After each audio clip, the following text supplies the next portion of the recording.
See, according to Cocteau's plan, I'm the enemy. Because I like to think. I like to read. I'm into freedom of speech and freedom of choice. I'm the kind of guy who likes to sit in a greasy spoon and wonder, gee, should I have the T-bone steak or the jumbo rack of barbecue ribs with the side order gravy fries? I want high cholesterol. I want to eat bacon and butter and buckets of cheese, okay? I want to smoke a Cuban cigar the size of Cincinnati in a non-smoking section. I want to run through the streets naked with green jello all over my body reading Playboy magazine. Why? Because I suddenly might feel the need to, okay, pal? I've seen the future. You know what it is? It's a 47-year-old virgin sitting around in his beige pajamas drinking a banana broccoli shake singing, I'm an Oscar Mayer weed.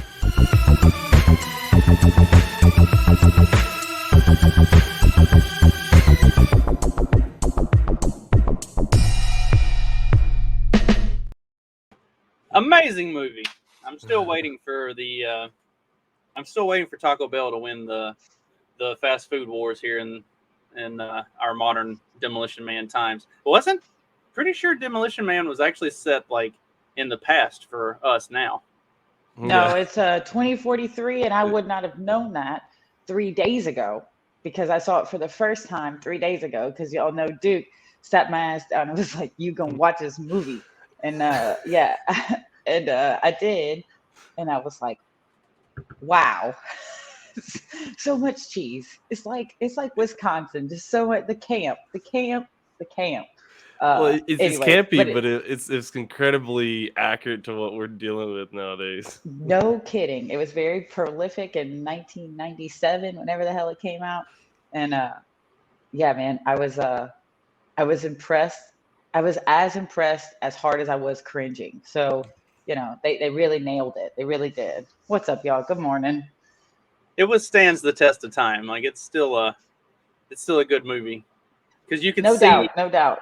You could see that being a legitimate future that we live in, where everything is completely sterilized. People don't touch each other. Self-driving cars, all of this, like, yeah, it's fat dudes in muumuus with weird hair, like super androgynous everywhere. Like that's.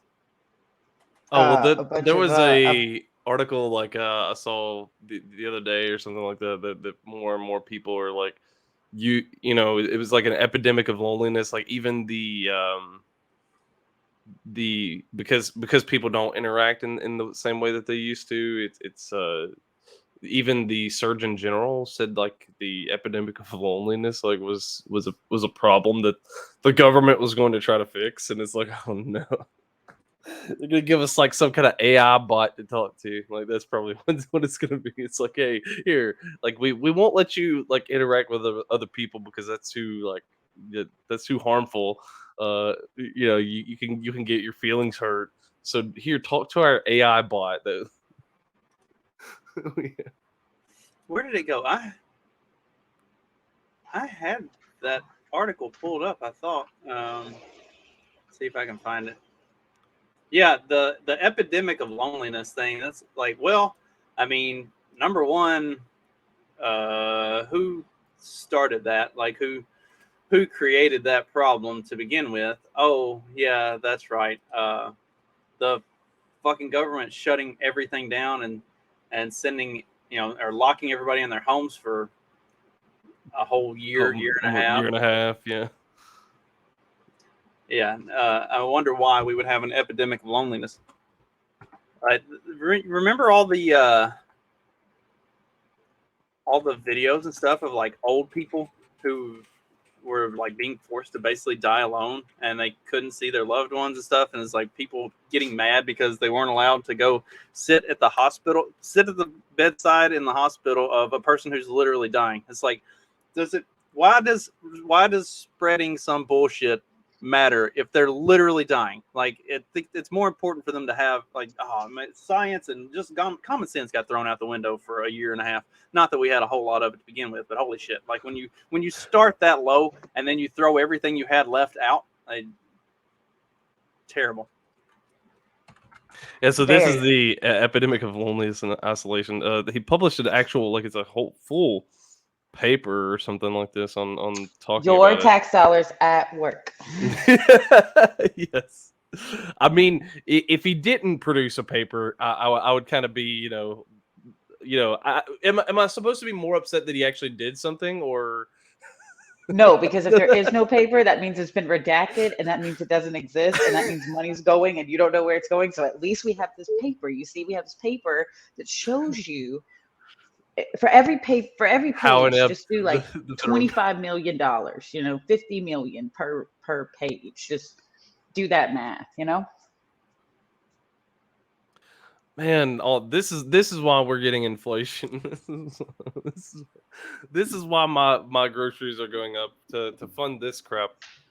Don't forget, Hank Hill had to pay $900 for a government issued haircut. Remember the $80,000 barber chair? And they were like, well, we could have got it for $110,000, but oh my God, that's just so expensive. So yes, the whole point of this paper is to represent the money being spent per page. So a page of this paper costs $50 million, $100 million, whatever. That's their math. And then it's like, we need this money for this paper. So apparently these are the three vital components of social connection: structure, the number and variety of relationships. They have to add variety. It doesn't, because you can have 400,000 friends, but if they're all a bunch of straight white people, then that doesn't count. You got to have some variety, otherwise you're going to be lonely. I'm surprised they didn't say diversity there. Like that would have been, like the number and diversity. You would think with it being a government written paper, that diversity would have been, instead of variety, like you have to use the correct buzzwords, and variety is not the one that catches people's attention. You got to have diversity. I'm amazed that they didn't. The functions agree to which relationships serve various needs, quality, the positive and negative aspects of relationships and interactions. I mean, why did we need to have like a study done to prove that these are components of social interaction? Social isolation, increase of 24 hours a month, that people are more isolated than before, from 2003 to so wait, they're saying this is from up to 2020. They're not counting 2020. So imagine how much worse it is. Well, yeah, I mean, if you look at it, Facebook was created in 2004. Y'all might be a little young to remember that, but yeah.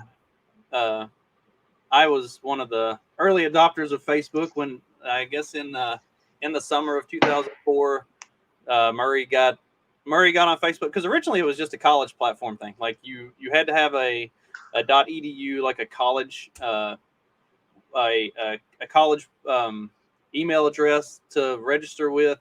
Your college had to be registered with Facebook so that it would, and then like you could put in your classes and find your classmates and stuff, like who was going to be in class with you, and like it was kind of a functional tool for college kids to interact with each other on campus, to find out what was going on campus, in class. Like it wasn't this thing that it's become now. But 2004 was when that was released. So I'm sure if you look at the platform, or if you look at social interaction from 2003 forward, with the creation of Facebook, MySpace, stuff like that coming out in 2004, and then people start to become more reliant on those social medias as it changes and becomes more. I mean, by the time I graduated college in 2007, it was available to basically everybody. So in like just 3 years' time, it went from being exclusively a college platform to being something a whole lot different.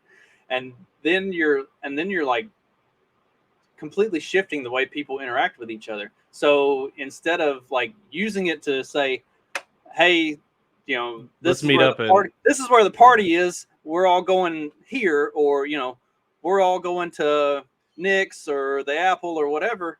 Now people are just using this for all of their interaction and all of their engagement, and they're trying to make it worse. I mean, you've got the whole Meta thing, and now you've got this Apple Vision or whatever thing that's coming out. Like they're ramping it up to 11, and fortunately there's some pushback to it societally. Like Meta has really not taken off very well.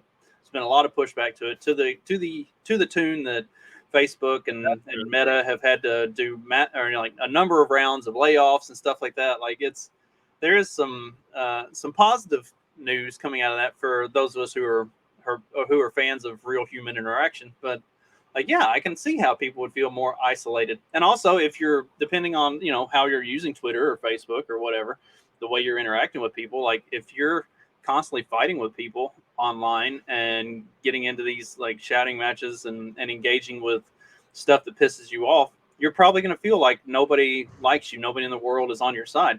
Whereas like we have all developed like actual friendships and relationships through these social media, and I've met both of you in person. I've met a lot of the people that I interact with regularly in person. Like I've actually seen you and shaken your hand, given you a hug, like hung out, gotten a drink, like, and that's, societally we lose a lot of that. And so, yeah, I'm sure people feel a significant amount of loneliness. And I have no doubt that it started in the mid 2000s and has just progressively gotten worse since then.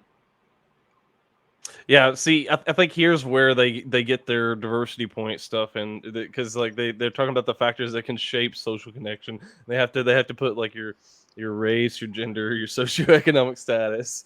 I mean, that's all got to be part of your individual social connection, and then you've got all this like community relationships, and then like society. Apparently, they do include tech environment and use. That's an interesting thing that they do. I figured they would shy away from that, but then they talk about democratic norms. So historical inequities. There we go too. We're gonna add that in there. That's part of our societal issues. Bro, what does that have to do with you making friends? What does that have to do? Look, with your friend making skills? I'm white. And somebody else is black. Like they can't connect with me because they view me as a slave owner or something. I guess you're right. I guess I'm just like, dude, that has never stopped me from being like, hey man, you like this thing I like? That's cool, man. We should be friends.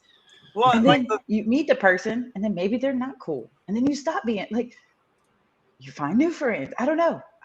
Like if people are like not wanting to engage with somebody or be friends with them because they think they're a colonizer or a slave owner just because they're white, like, okay, so move on from that person. Like here I go with the white man I have a black friend thing, but I have a ton of black friends and none of them have ever thought of me as anything remotely like a slave owner. And if that has ever been brought up, it's been jokingly, and like that's because y'all all grew up poor. When you all grow up poor together, it doesn't matter because everybody's poor.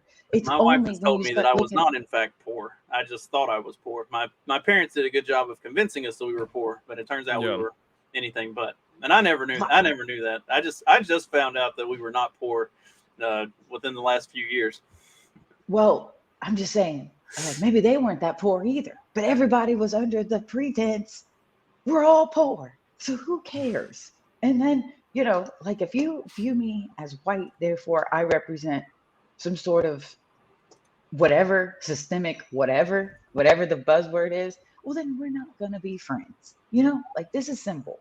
Well, I mean, like you shouldn't even try to like just avoid me if you're gonna do that. Just like, don't engage. So then it's like with social media, it's like instead of engaging with people or instead of having the balls to be like, hey, I think I like this person, I'm gonna say something. Like Justin Campbell was my first Twitter friend ever. He was the first person that ever was like, hey, welcome, come hang out. And that was what, 2.5 years ago now? It was a long time ago. And so all I'm saying is like, if you had the balls to just like reach out to people that you think maybe your friend instead of lashing out at people that you don't agree with and you think that's easier than making friends, that's where we have the disconnect. Because you end up with people who are just angry all the time, who just want to be online to yell instead of being online to actually develop a social group. I'm on here because I'm a troll, because I'm an asshole, because my wife is controlling, because I hate my job, whatever. So I'm going to take it out on people online. But this is supposed to be what we're doing. This is what this is. That's the whole reason. And we've lost, but it got lost because people suck. But people don't suck. Not all people suck. Block the ones who suck. Yeah, block them. Exactly. Just block the ones who suck. And and then there's no shame in not being friends with every single person. There's no shame in not agreeing with everyone. And it's like, Or agreeing with every take. Like, I mean, or like every take. Yeah. yeah. I Yeah. mean, like there are people who I'm friends with, even in the Twitter circle. Like, they'll say something, and I'm just like, yeah, I just fundamentally don't agree. It's just I don't have to engage with every single idea that every single person, and they don't have to agree with every single thing that I say all the time. Because that if we did that kind of world, it would be kind of like a Demolition Man kind of world. Like, Yes. it would be Boring like as fuck. we all agree. That's boring. It doesn't make anything interesting if we Or agree challenge on your it. thought. Well, Yeah. and so Maybe your thought should be challenged. Tommy Salmons of Year Zero. I'm in some group chats with him, and he had posted this, and I think he's really right. I'm probably the worst example of somebody who's going to try to actually live up to this, but he is right nonetheless. He says the algorithms work off of engagement. This being the case, I think we should all make an effort to not engage with any woke accounts, posts, or videos. Starve them of attention, giving attention to only those subjects we want to promote, and express the importance of not viewing and engaging these subjects will render the subjects impotent. The algorithm isn't looking for positive or negative, only for attention. I'm convinced without negative engagement, these subjects wouldn't receive enough attention to be promoted. I think he's right on that. Well, and I think it was the inverse too. Like back in like 2016, the inverse was true as well, because like the algorithms were like, okay, all the stuff with Trump, with with all the people who were like anti SJW kind of thing, like all those people who became popular. It was because the algorithms were promoting them, because some they were getting a lot of negative engagement. So like, oh, you don't fall in line with the whole like woke agenda or whatever. Oh, well, like this person's a bigot, they're hateful, so let's go hate watch them. And that's why, like, especially with the new like Disney stuff and stuff like that, I was telling people like, no hate watch, like don't hate watch, like, because like as soon as you hate watch, you give it like a number, like the ticker goes up to Disney, and they immediately say, hey, we got another number, and then they don't care whether it was a good number or a bad number, they just know that they got views. That's like the Velma thing on HBO.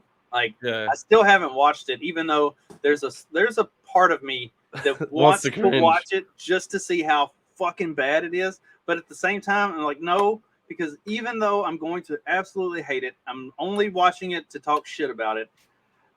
Maybe looking for that Daphne Velma gay scene, but mostly I'm just watching it to hate the thing.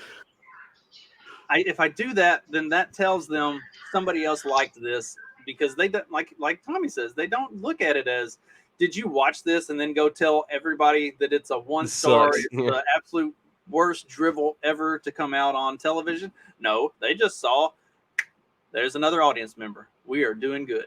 Like, people are watching it. That's all they care about. Yeah, there's something to be said for that. And I mean, I'm super guilty of it. Well, it's like those guys. One of those Twitter circle things. I always get fucking Joe Biden, Nina Turner, and at least a couple other dumb shits in my Twitter circles, because I'm just constantly like commenting or quote tweeting and talking shit about the stuff they're saying, which is just driving their engagement, even though it's like it's not really them, even like right. That's how I look at it.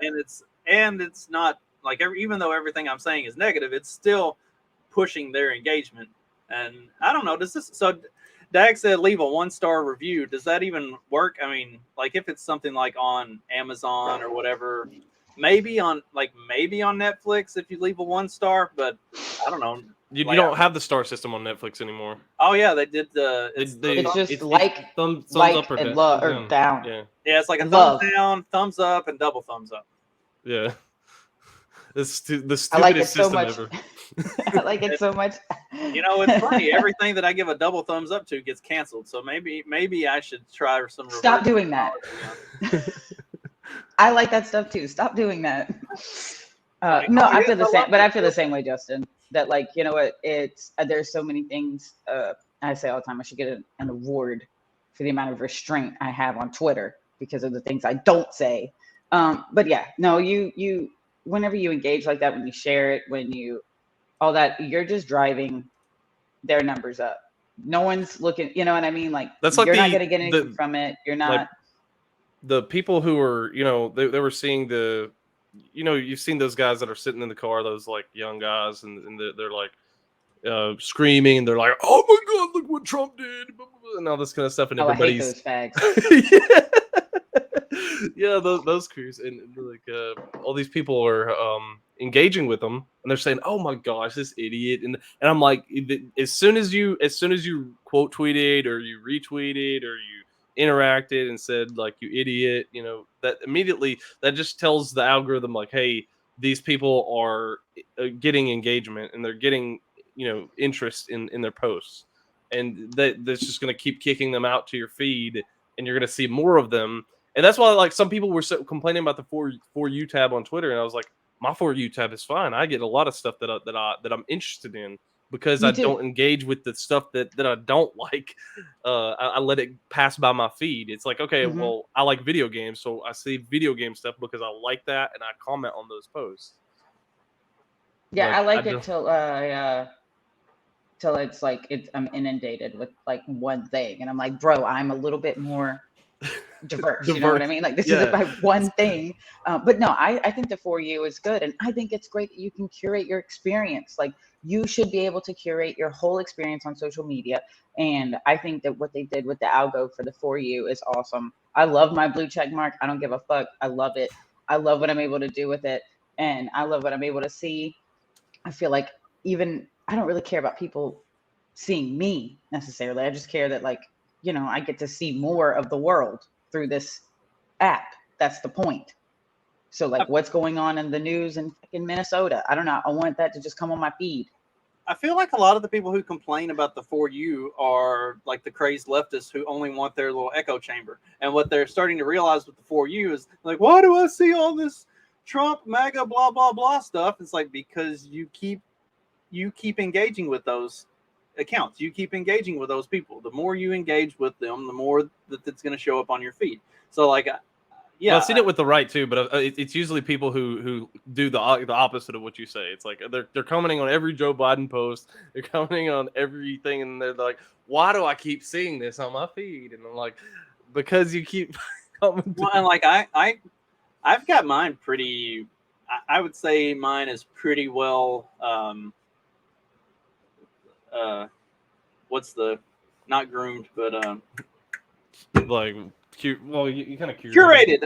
Yeah. I have a pretty well curated feed because the ones that I do want to like shit post and troll on, those are the ones that show up, and the ones that are just annoying and say dumb shit along those same lines. As soon as I see them show up, I either block them or mute them. Like I'm not going to engage with your retardedness, so I'm going to block you or mute you. That way you don't show up anymore. I only want the ones that I specifically want to talk shit to, and anything else that shows up, I cut that stuff out. Like it's not that hard to really cultivate a nice little garden of here's all the stuff I want to see, here's all the stuff I want to shit post on. Like I feel really good about my for you because it also shows me stuff that I normally wouldn't see if I was just going through my followings because the people that I follow probably aren't reposting all of that stuff, but it gives me content for my show and for this show, and it gives me the ability to go talk shit, and also I think the way that we engage with social media, like some people take it way too seriously. Like I don't take any of this shit seriously. Like if I can get you to block me and be mad at me, then I'm winning at life. Like Stephanie, she's like, how do you deal with these? Whenever I pissed off a bunch of feminazis at one point, she's like, how do you even deal with these people? They're like crazy These cunts. fucking bitches. She's like, I just want to scream at them and beat all their asses. I'm like, dear, they're fucking stupid. Like, it's fun. The more pissed off they get, the more entertainment I get out of this. Like, if you're laughing about these engagements on social media, you are losing. Like, it's you gotta approach it as it's all a joke. I had the incels come for me last week, and I was like, whoa, I kicked a can, and I was literally joking. It was literally not, it was sarcasm. I had some woman that was like, why are you such an angry person? I said, I'm not angry at all. I've laughed my ass off this whole time I've been talking to you. Like nothing that I posted had a single ounce of anger in it whatsoever. Like this, it's all shit posting. If you haven't figured that out, you're losing at life. How did you Yeah, get the incels after you? Oh my God. There was some post. I was half asleep, y'all. I swear to God. And there was a post that said something. It was something like, what would happen if women were mute for 48 hours? For like, and I said, so I responded, I said, rape, a lot of rape. So much that I would probably run and hide for 48 hours. So, and then, and I was just joking. Like, I don't personally believe like every man would like try and rape a woman. Like, I'm not saying that, but like, you know what I mean? They just took And it so, seriously.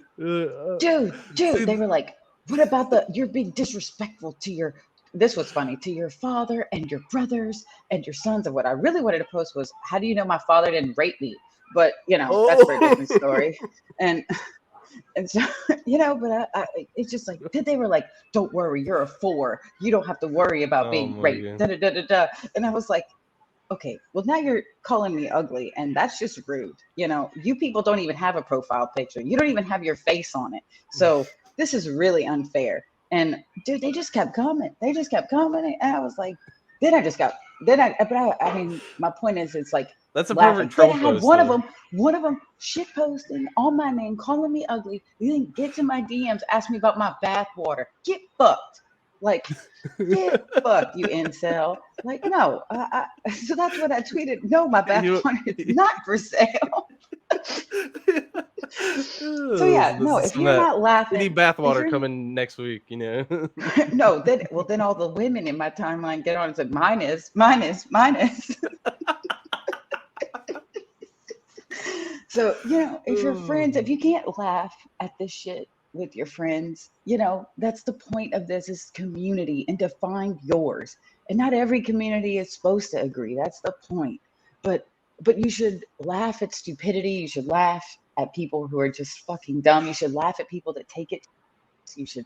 That's what it's about. And yeah, man, I have never had that happen. I'd never, and I didn't even know. I was like, wow, how much do you guys think about rape? You guys would be so mad that I even brought it up. All the time. It's all nonstop. Right?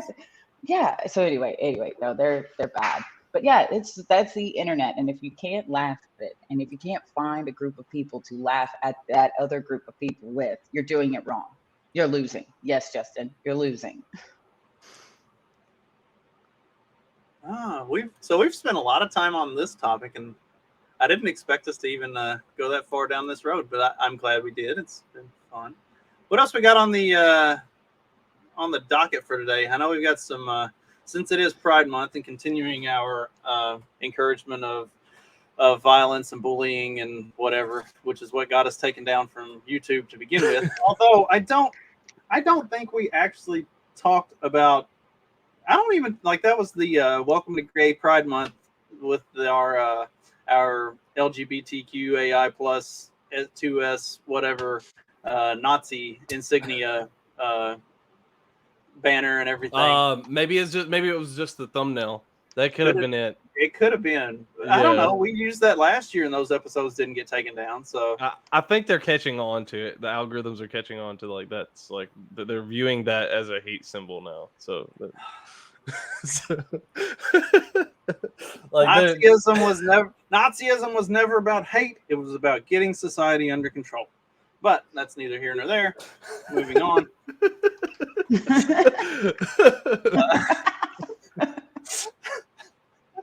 I told one of when Sean's little buddy was over here last week. I was like, so do you know about the Nazis? And he was like, oh man, let me tell you. And I was like, I like this kid. We can keep his ass around. Like he's pretty all right. I was like, my son actually has some decent friends. There is some hope for the next generation after all. But yeah, I don't think if you can get him to actually not be an idiot and actually be able to mow the lawn, right? Look, baby steps. All right. Once we figure out what the Nazis were actually doing, and and how society has gone in the same route of Weimar and the ways that we solve all the rest of the problems of the world, then we can figure out how to drive a straight line mowing the yard. Like we gotta take this one step. Priorities. You're right. Apparently, weed eating and mowing the yard is like somewhere up here, and understanding and everything is like somewhere down here. So like we gotta gradually build ourselves up to you know. I think now the important part with the youth is to like teach them how the pendulum swings, because the pendulum is over here, it's over here to the left, and so I'd like to think that us and the people we surround ourselves with are the middle. We will catch it, and so it's teaching those younger kids how to not let it swing to fascism. I mean, we already live in fascism, but you know what I mean. Like to keep it from the Weimar. How to teach them how to stop it. Well, apparently it already is some sort of, I guess, Nazism or something, because Elliot Page reveals yeah, that's right. transphobic attack outside right. LA hotel. In California. Yeah, in California, someone's gonna. This is someone in says, LA. Somebody said this is definitely Jesse Smollett 2.0. Like, I'm going to effing bash you. Yeah, thing. Yeah. Nobody says gay bash. Yeah, nobody says this. Even the dumbass 14-year-olds don't say gay bash. Like nobody says that. And So let's see. And out of actor touch. says Go ahead, he was sorry. verbally attacked and threatened by a crazed transphobic man who shouted that he was the reason I need a gun in Los Angeles last year. Wait, so this is not even like a recent incident. Why is this becoming a news piece now? right, the fact that it's a year later, and supposedly they're saying all of this stuff. Supposedly this guy said, "You're the reason why I need a gun." Like nobody thinks that. No, for one, nobody thinks that they need to shoot trans people. Like trans people do a fine job of shooting themselves. There's no reason. Nope. Like, just bully them. right. I mean, and online. maybe it's possible that you bully them into self-harm, but there's such a high probability that they were going to do that anyway. Can you really be faulted for it? Like, is it really your fault? No. Is it the doctor's fault? Days for later, euthanasia? No. They ran into Page at the gym, expressing he didn't have a problem with gay people. I think you might. So he was like, I guess whatever. Anyway, was willing to go interact with someone who like verbally like assaulted you, and like just go back to the gym and talk to him again. Like, that's okay. Like, if someone really made me feel threatened, I wouldn't be going back to that gym, and I definitely wouldn't be talking to them. No, because I'd get the CCTV footage of the motherfucker, and I you know what I mean? I take all the money this human has, if I was really affected by it, and I would fucking go find the fucker, and I'd put him. You know what I mean? Like, if you were really that concerned. Can we talk about Elliot Page's six-pack? Like, did they, when they took the boobs off, did they just like relocate it into and like mold it into abs or something? Because when your arms are that scrawny and your legs are that twiggly, and the abs stick out further than the chest does. Like, yeah, look, like this, like this part. It doesn't even look like a real human being. Like, this is like some CGI shit. Yeah, like this part is bigger than, like, I mean, like the pecs should be bigger than the pecs should be hanging over the abs. I don't know. Like, I mean, it doesn't have to look like boobs, but you need to have pecs. Is Elliot all crunches, no shoulders? That's what that looks like. They skip shoulder day. They do crunches, no push-ups. Is Elliot Page still attracted to women? Apparently, yes. Okay, so So now, if that's the case, that means that this is just a straight white Cis dude. white man. Yes. Right. So we should ignore him entirely. He is part of the problem. He's a slave owner. Everything that's wrong with society is his fault. He should be absolutely humiliated and cast aside, because that's what we're supposed to do to straight white men. That's all he is now. He's a straight white man.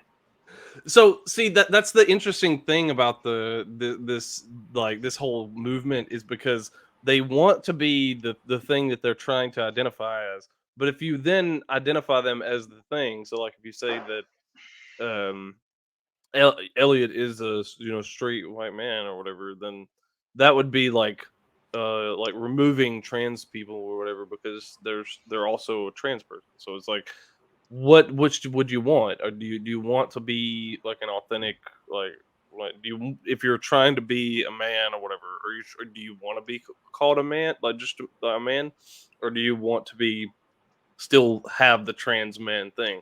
Because we were doing that, we were saying like, oh, this is a trans blah blah, and then now they're like, no, I'm a real woman, or I'm a real man, and you can't take that away from me. And the same for men. The same for men who transition to being women. As soon as they make that transition, as soon as they decide that they are now a woman, they don't even have to like actually make the full beard whatever transition. As soon as they start identifying as a woman, we need to cut their pay by 30%, because I've been told that women only makes 7 cents, or make 70 cents on the dollar for whatever men make. So as soon as you identify as a woman, 30% pay cut. Fuck that. Why are we still giving them all the benefits of being a man if they're going to be a woman? Cut that shit out. I agree. Don't let them vote anymore. I could not agree more. If you want to call yourself a woman, dude. Oh my God, I hate like I am a woman. No. Oh, the worst is that Dr. Phil episode. I know y'all have seen that exchange of that trans person and the one with the beard. Yes, it's an XX chromosome. She's like, what is a woman? And she's like, well, there's an XX chromosome and an XY chromosome. If you have this XX chromosome, then that makes, don't get a fight with an autist, okay? Because they will win every time. But like, she's like, I am a woman. And they can menstruate. I'm like, fuck you, motherfucker. You ain't never felt no pain. Shut up. He said that, Ellen Page or Elliot Page, whatever, has this book that it released yesterday. So is it any coincidence that like this whole attack happened? Yeah, the news of this attack came out. Like it's all a publicity stunt to get people to go buy the book. Like Elliot Page or Ellen Page had, after like Juno and what was the like the rollerball movie that she was in. Whip it with I don't remember that one. I'm pretty sure that's what it was called. I think it was called Whip It, because Whiplash was the one with the drummers. It was about the jazz drummer. So yeah, I'm pretty sure it was Whip It.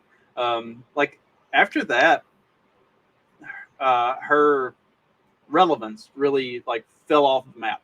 So and like from 2010 forward, there really wasn't a whole lot going on. Like maybe season 1 of Umbrella Academy. But other than that, and I don't even remember when that came out. That might have been after the whole coming out as gay thing.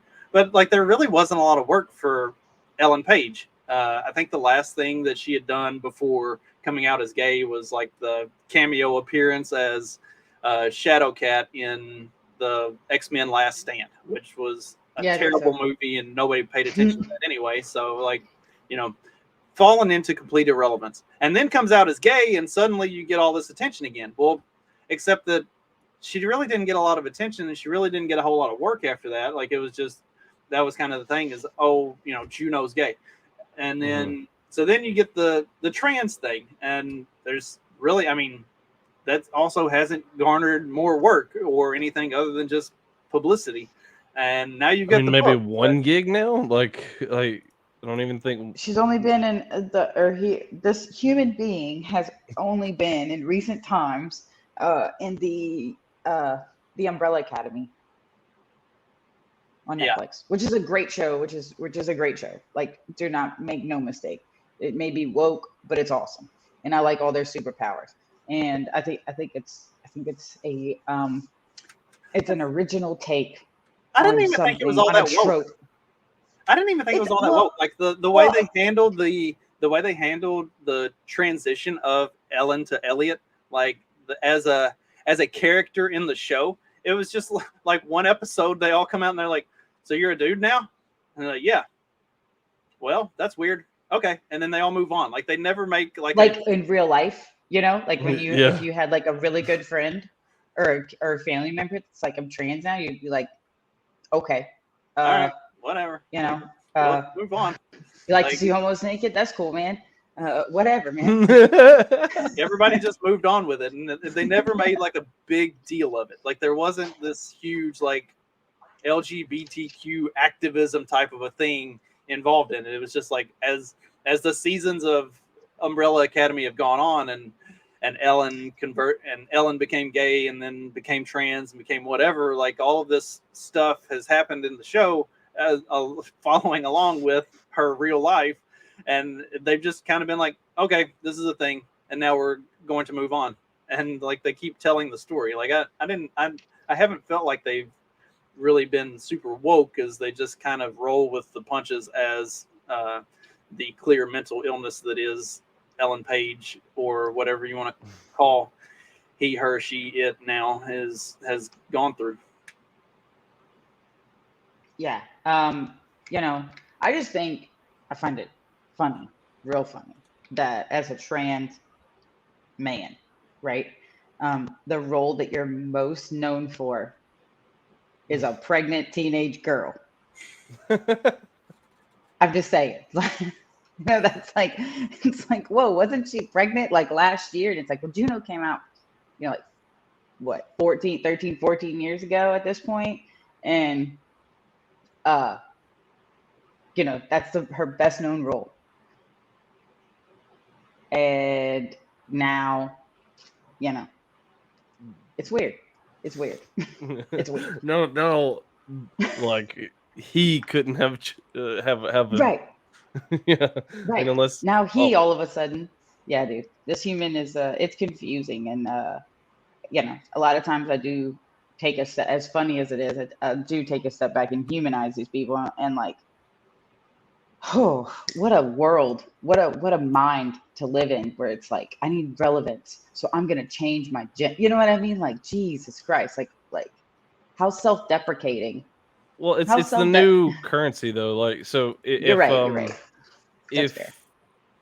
if you want to remain relevant, or it's just like the person on Mr. Beast's team. So like Mr. Beast is like a really popular YouTube guy, and then his like one of his like staff, like he has someone who does the videos with him and is always like appeared in the videos, and all of a sudden, you know, now that Mr. Beast is like the biggest channel ever on YouTube and everything, then he decides to transition into a woman because that garners attention, and that was, you know, it's controversial. So now all these people are engaging with him instead of like talking about Mr. Beast and what he's doing or whatever. And so that's like that's sort of the way that some of these people like to work, is like they're jealous of, or they want to attain a higher status than what they did before, and so transitioning or whatever it is, it just gets them to that next echelon of like, okay, now I can get some popularity because I'm doing this thing that people view as controversial nowadays. Like it view it as a difficult thing. Oh, you know, it's such a hard life to be, you know, a trans person. So like we need to promote these people. And so now these people are being promoted, and this is what you get when these people get like promoted, and the whatever thing that you have going on in your head gets promoted in society. That's kind of where we're at now. It's just gonna keep ratcheting. It's the victimhood that's you know, that's truly the currency, and so we've instilled that in young people, and you see it. I mean, I have a 19-year-old sister, right? She goes to college, and so, you know, kind of I get to see, like, you know, where they're at, and you know, it's everything from like physical ailments, like, oh, well, I have this and therefore I can't do that. And then, so now I'm a victim. So now we need to, or mental, oh, well, that's just my ADD. And it's like, or skin bitch, color. we've been having ADD. Yeah, like and even into, well, now I'm gay. Now I'm transgender. And, that, so they have on social media, going back to what we were talking about, whenever you use it for bad, when you use it for wrong, and you end up, how do I get attention? Because I always have to have attention because it's social media. And if you post a picture and only 4 people like it, the 4 people were your family members, oh, well, then I must feel bad about myself because I didn't get, and so it's like, well, how do I get an edge? If I can't just be pretty, or I can't just be handsome, or I can't just be fit, or I can't just whatever, how do I get an edge? And the easiest one is to develop a mental illness that no one can see. You claim that illness, and now you can say, oh, well, I'm a victim. So yeah, Trey, just to back up your point, like that's the victimhood is the currency now, and it's always things you can't and there's see. a hierarchy, like there's a whole hierarchy to the victimhood, because like if you're like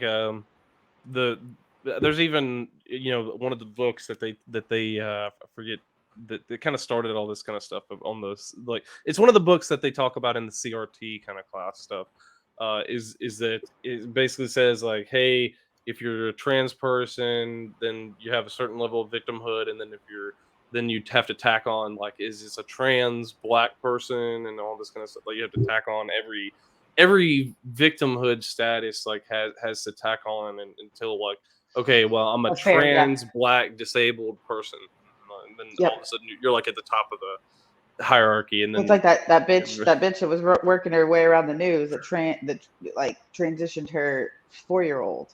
Mm-hmm. So it's like Munchausen by proxy, and and I'm in a wheelchair, like, so like, dude. But I saw that my whatever knew that they knew who they were. Bitch, I would have told my parents. I told my parents straight up, I'm Pocahontas.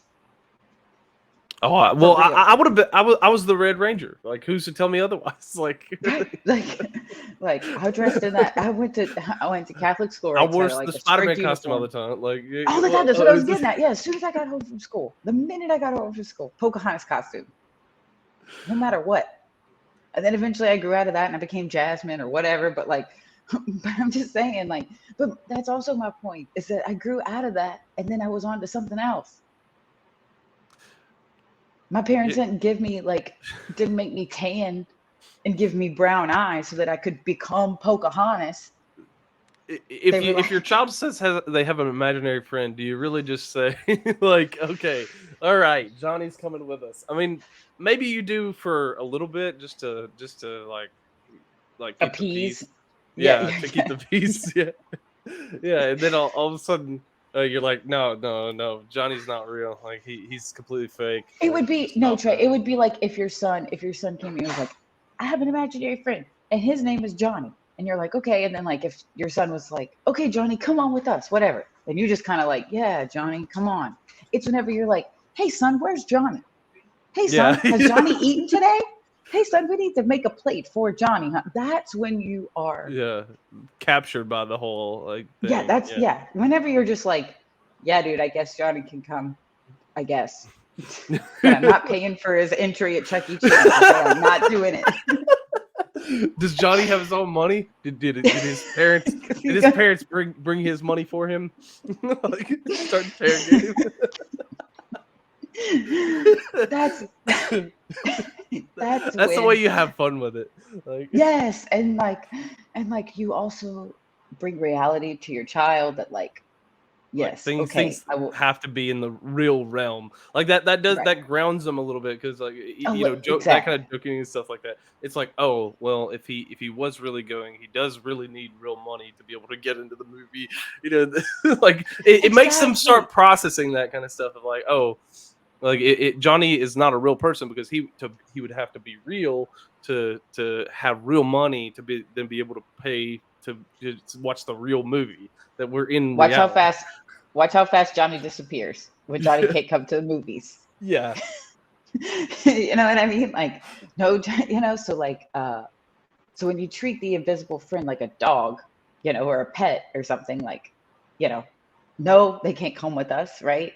So anyway, I'm just saying there's ways to let your child have an imagination and to let them explore that while also keeping them, like you said, grounded so that they understand what's real and what's not and the real world. And like, you can't just, you know, have things because you envision them. You can't just be something because you decided it so. You can't just, Y'all So are really upsetting Johnny. I told him he needs to go in the other room. I told him that y'all weren't talking about him, but he doesn't believe me. He thinks that I've been like sharing our secrets or something. Y'all are like, but it's Well, okay. It's Justin, okay. I told you, just go play the PlayStation 3 in the other room and put your headphones on. They're not talking about you. We've had this conversation. I need you to go out.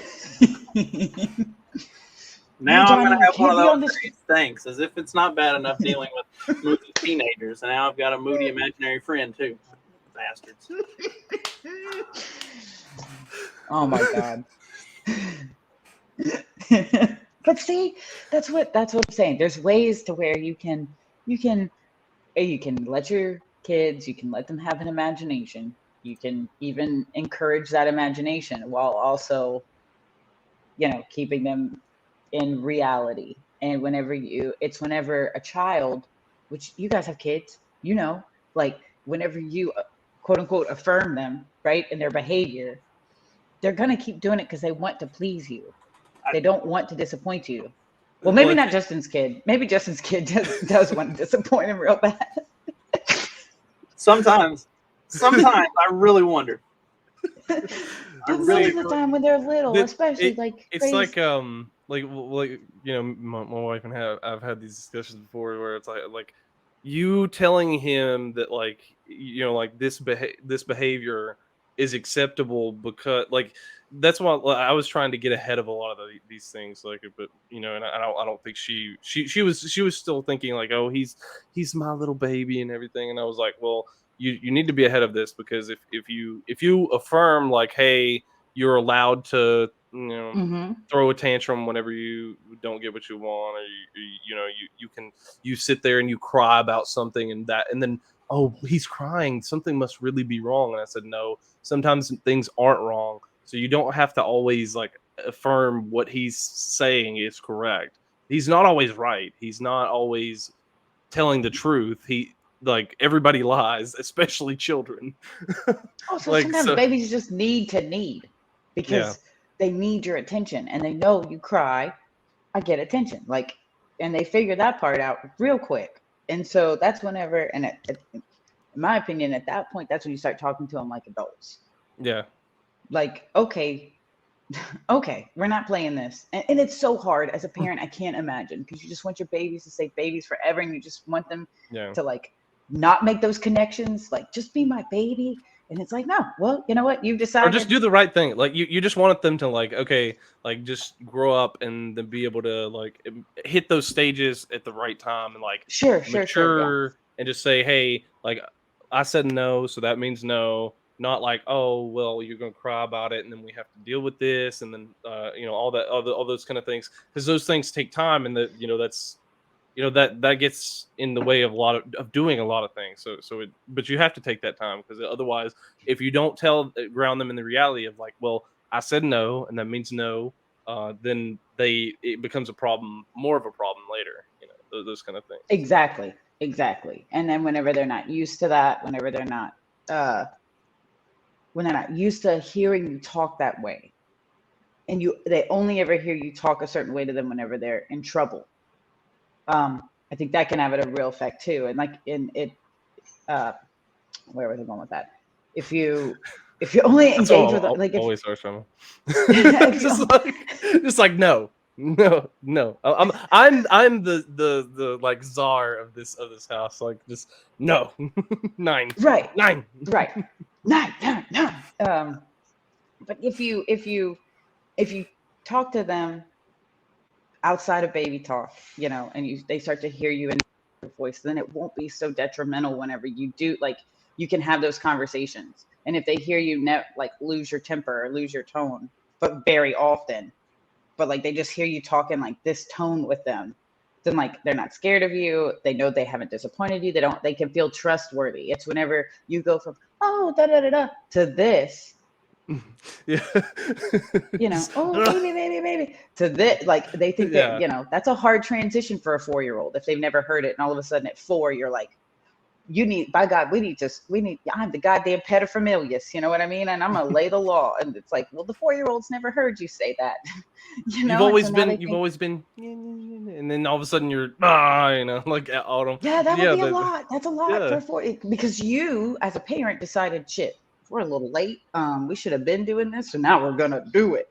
And that's not fair. That's not fair. Yeah. It's not fair to the kids. So you're right. So I think there's a good transition, and I think as parents, you know, it's a hard transition to go from, like I said, that baby, you want your baby to stay a baby, to like, we don't have a baby anymore, because the kid is making serious connections between like, you know, crying, getting attention. Actions, yeah. Yeah. Like all of the actions, and that's what I try to say is, like, you know, all the actions, the way, you know, when these kids are coming up, and when you're, you know, even with the human interaction thing, if you teach them how to properly interact, especially through your interactions with them, they're more likely to be able to interact with people in a better way.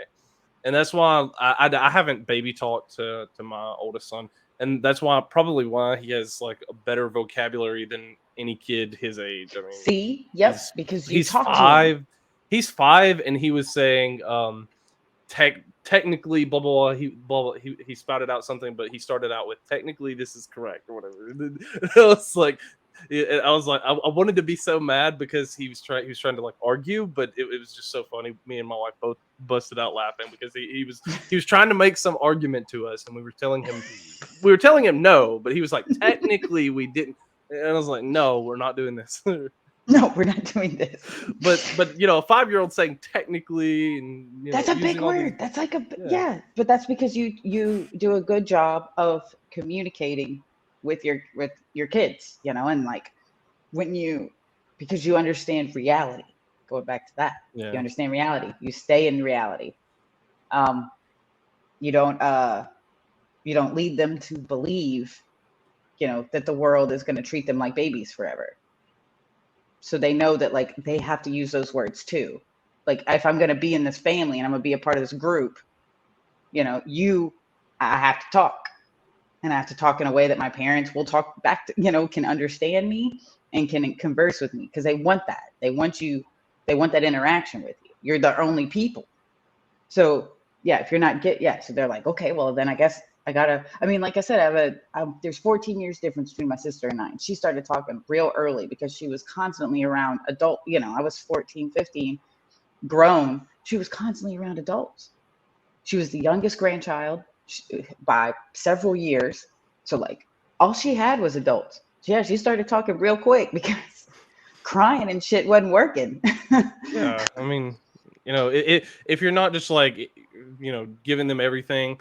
I mean, even my 1-year-old, like he doesn't have, like, he's not able to say a lot of words, but we've done a little bit of sign language stuff, and you know, he'll shake his head yes, and you know, he's already kind of picking up on things. Like, so if I say, you know, like, hey, you know, like I said, you know, open the door or close the door, you know, he can kind of understand what I'm saying.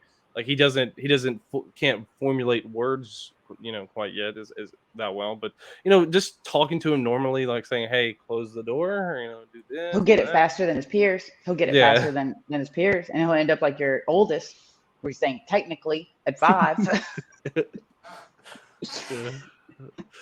But I mean, that's how we need to treat treating all this with kid gloves, like going back to, I guess, like to the kind of like all the mental illness and stuff, like treating it with kid gloves is exactly how we, you know, have ruined society in a lot of ways.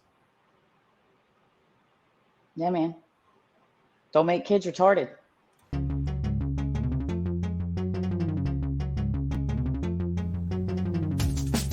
Because democracy basically means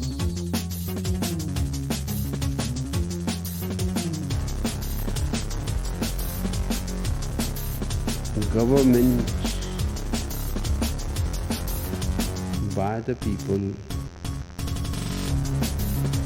of the people, for the people. But the people are retarded.